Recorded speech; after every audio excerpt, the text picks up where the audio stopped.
Hello, hello, and welcome back. I am on Orchard and Rivington Street, right by Houston, and this is the veteran Sherman on Widelands. Are you ready to take a little journey with me? Great, let's do it. Go for it or don't go for it? Go for it.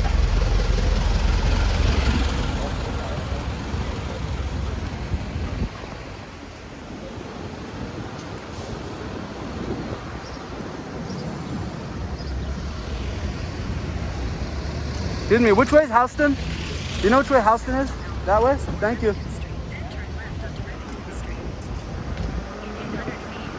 All right, once I get to Houston, I want to get to First Avenue.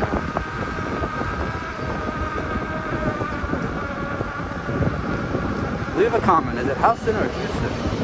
Or both?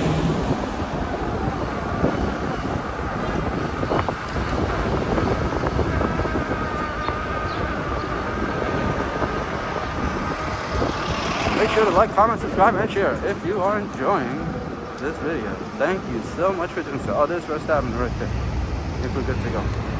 We take this all the way up north. All right, here we go. Wonder if this will be as tough as Second Avenue was going south. Probably yes, mostly. I think I have done this First Avenue ride from this far down once. Anyway, we're heading all the way up towards 86th Street, so let's see how that goes. Yep, red light. And now it's a green light. And now hopefully we can lead the charge up north. Now on the other avenue, it's so crowded that there was no charge to lead. Cars were just not moving, so that's why there was a lot of weaving and bobbing. But here on First Avenue, it looks like it's clear enough where with the green light, I should be able to take it and jam all the way on up.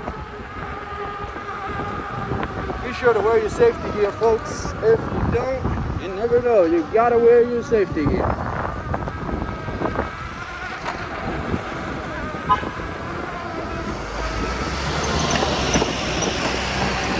I'd like to say a big thank you to those in the comments that share and mention safety gear, because it means they are thinking the right way. Because I look at everyone out there on their scooters and bikes with no safety gear, or at least a helmet on, and I say, hey, don't you know what's going on out there? It's chaos. Well, a controlled chaos, but still, it's still chaos nonetheless. You never know what's coming at you from the left or the right, as you saw in some of my videos. So, you know, be safe, folks.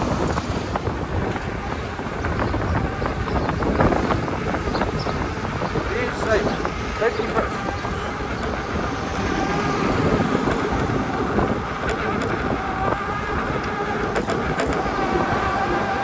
Even if I was on the Wolf Warrior scooter right now, which is way easier to control and maintain, it's still fast and it's still dangerous. You still need a full face helmet, gloves, the works. Everything you can get your hands on for safety gear, you should wear. Because if, God forbid, you hit that ground and you start sliding around or bumping into things, that gear will make a world of difference. That is definitely true.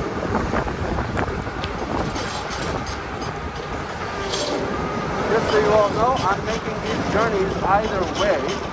Either way, I'm on these journeys and transporting myself and things constantly. So taking you along for the ride is just one added additional feature rather than being the main agenda. The main agenda is to get where I need to go to all these destinations. So, thanks for joining me and making it funner and more interesting. Also, I love riding. I love the veteran Sherman. I love wheeling around. I love riding in traffic. I love riding in Central Park. I just love it all. So, thanks for taking part of this with me. Taking part in this with me and enjoying with me. That I don't love. That happens a lot, and it's just like, you gotta look, buddy. You gotta look. You gotta look. You know, it seems innocuous and there's no reason to look and whatever, and chances are it's empty and no one's coming at me full speed. But dude, really, it would be regrettable for both of us if I were to get hit or slammed or bump into you or any of that.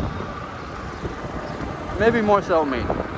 For you, I don't know. Maybe to you it's just standard run-of-the-mill stuff. You're safe in your car anyway, so if you're okay with the insurance and all that, and all the other issues tied into striking a pedestrian or motorist or wheelist or whatever, then I guess no big deal for your side then. But still, please be careful for me. Thank you. Ooh, fresh pavement. Love the fresh pavement. Fresh asphalt. Fresh red paint. Everything looks fresh and new and clean. Good job, city. Here we go. We got a diver. Why don't you just take the bus lane for a few feet and then switch lanes like a normal person? Instead of diving out nose first into traffic. It's just such a weird behavior. I feel like as a driver I don't do these things. But maybe I do, who knows? Maybe it's just easier to criticize when you're on a wheel because you're worried about your own safety bias. But, oh, it's getting windy here. I feel like the wind is pushing me back. It's getting harder to ride. Oh, we got a skateboarder. I don't know if I'd ever want to be out in traffic on a regular skateboard. I mean, even an electric skateboard is a big maybe, but regular skateboard, that's tough. That's tough as nails. Being on a wheel is the best. Well, not any wheel. Being on the Sherman is the best, because then you have the power needed to back up your riding and carry you forward as needed.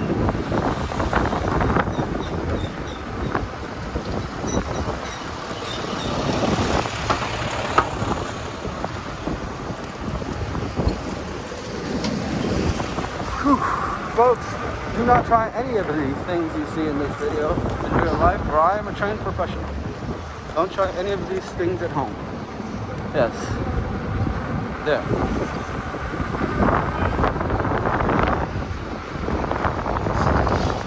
Alright, so let me tell you why the Sherman is the best wheel. Even though it doesn't have the best acceleration off the line, I think that might go to the Nicola or one of the other newer, faster wheels like the Sherman Max or something. Or why this wheel is the best, maybe not because it's the cheapest. It's quite expensive. It's up there in price. And some will argue that dollar for battery cell wise, it's not a great value. And let me tell you why it's the best wheel as far as being stable. It is one of the heavier, bigger wheels, so stability at high speeds especially does come from weight and size. So maybe there it kind of has everyone beat hands down. But overall, if you're going to commute and you're going to move around, it's that large battery with that power depth, with that extra power and range that you don't need as far as range goes, but as far as acceleration and everything goes, you do need it. You need it for safety. You don't want to get to a point where you're cutting out, where you're, well, I don't usually do this alone, but here I am. Where you don't usually cut out. So you want that extra battery life so that your wheel stays upright. You don't want to reach a point where you're overpowering the wheel and then you have to worry about wheel safety on top of all the other safety elements. So the veteran Sherman is really the main wheel when it comes to just gigantic battery and reducing the possibility of you overpowering the wheel and cutting out. Whether that be to top speed or acceleration, either one, you don't want to have a lack of power reserve. You want extra reserve for those moments where you really step on it. So for that reason alone, I think that's why the Sherman wins on every category as far as being a good, safe wheel for us to ride on. I'm going to take the bike lane here for a second.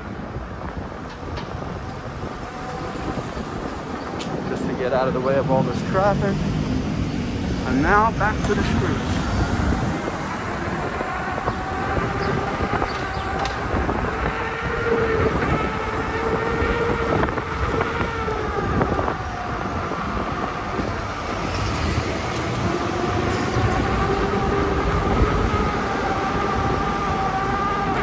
Back to these streets.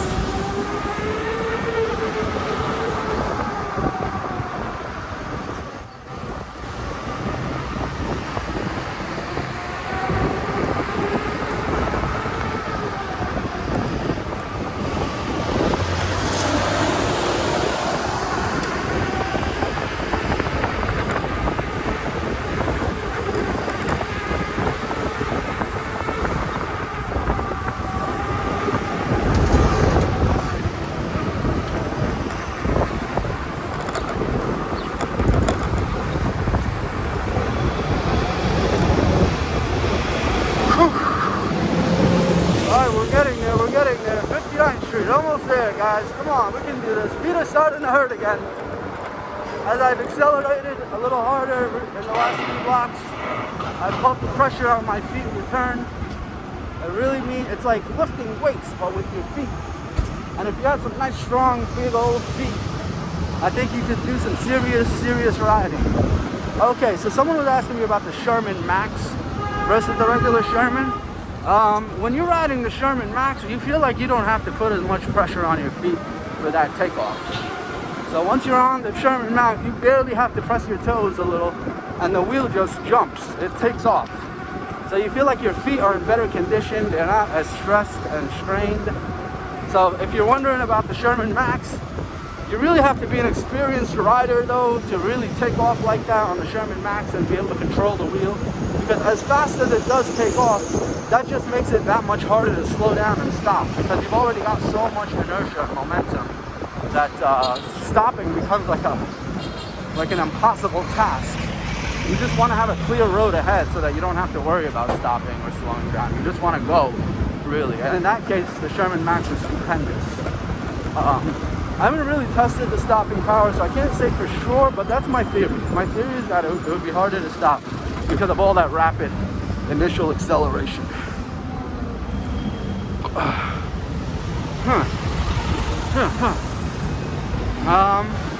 Make sure to like, comment, subscribe, and share if you're enjoying these two special videos today. There we go, see? Yeah, this guy's on a collision course over here. Incredibly impatient. Slamming on the gas. Guys, do you know how much gas is right now? Easy on that gas pedal. Gas, brake, pump. Pump, brake, gas. That's Homer Simpson, if you're not aware. Thank you. Excuse me. Keep it coming through. Alright, thank you. Yep. You stop, I go. You wait, I leave.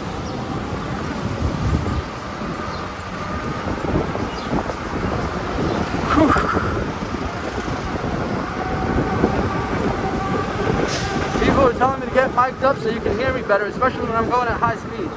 Do you agree? Comment, like, share, subscribe. And that will let me know that you agree. Some people might think, hey, be quiet, let me just enjoy the ride. That's fine too. You just let me know what's better.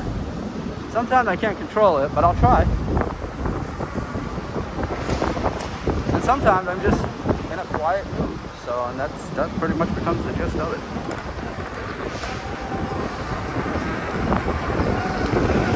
Parents are pissed, but the kids love it.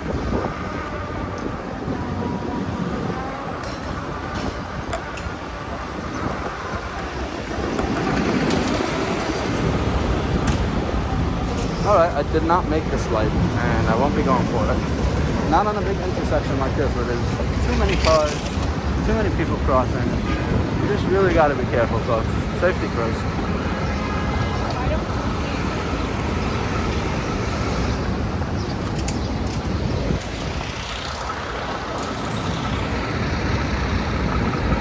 Alright, and I'm going for it. I'm going for it.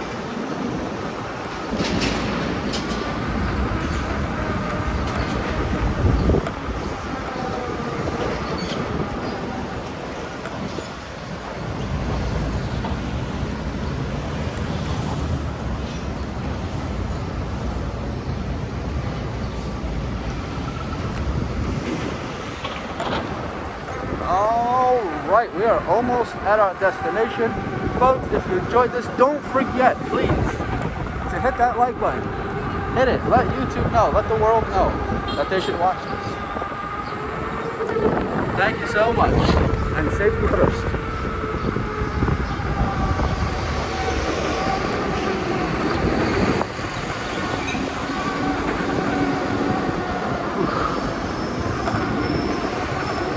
Have a great day, everyone. Be